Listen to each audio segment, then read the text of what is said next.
controversial thing or holding the out of the norm opinion, but it made national headlines last month when Parker went on ESPN and wondered aloud if Redskins quarterback Robert Griffin III was, in Parker's term, a cornball brother, basically questioning his blackness. The video of that moment raced around the webosphere. Parker apologized, but was suspended by ESPN for a month.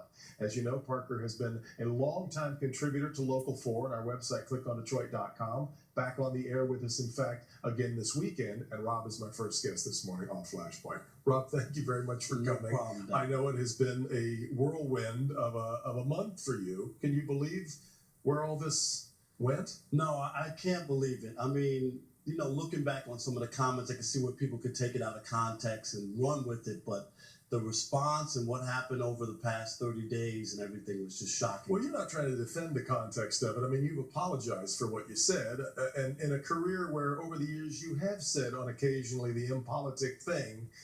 Do you wish you hadn't said this, or you said it differently? As you look back now, I mean, if I could have stopped all of this, it was never to condemn the young man. RG3 is a great young man with a bright future. It was more about concerns, not condemning it.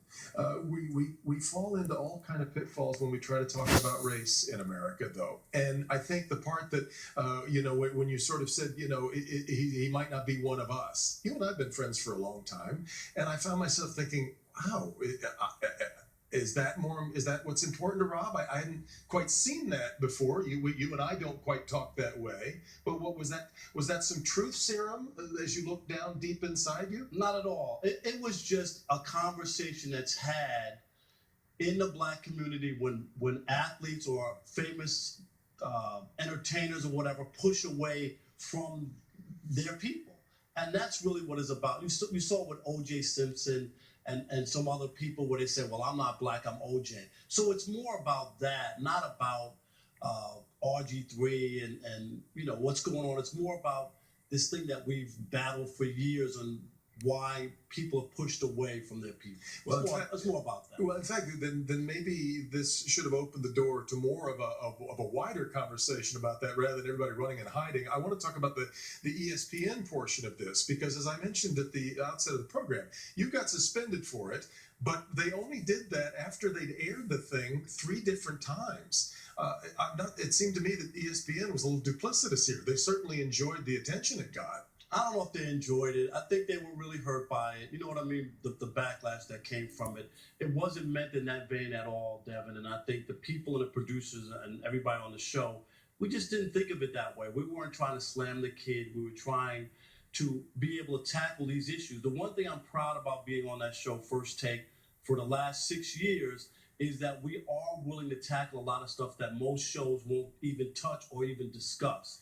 And I think it's important. I think we've done it in a really good way, and this is the first time really we were in hot water over dealing with such an issue. Well, in fact, these shows often look very off the cuff, but you guys go through a lot of prep work on all these shows. Didn't everybody on the program know what you were going to say? Yeah, for the most part, I mean, we had a discussion inside a pre-production meeting, and not every single word, but they knew which way we were going, and I think, it's just not off the cuff, obviously. Then where are we, do you think, in this wider conversation? Because we've always had this unease with race in sports. It took until, the fact that there's a black quarterback has become certainly much more the norm, but it wasn't that long ago that Doug Williams was such an oddity.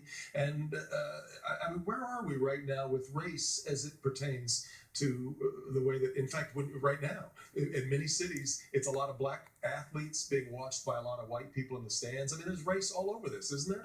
Absolutely. It's still around. People still talk about it. Maybe not always in public. It's still an issue. And just like you just talked about, if you listen to sports talk radio, you hear a lot of it where it's a disconnect, where the athletes are black and the fans are white, and there's always these issues and stuff, and people might talk around it. It's still something that needs to be discussed, and you can't be afraid to talk about race. And I haven't been my whole life. I understand how important it is, and that's what I bring to the table.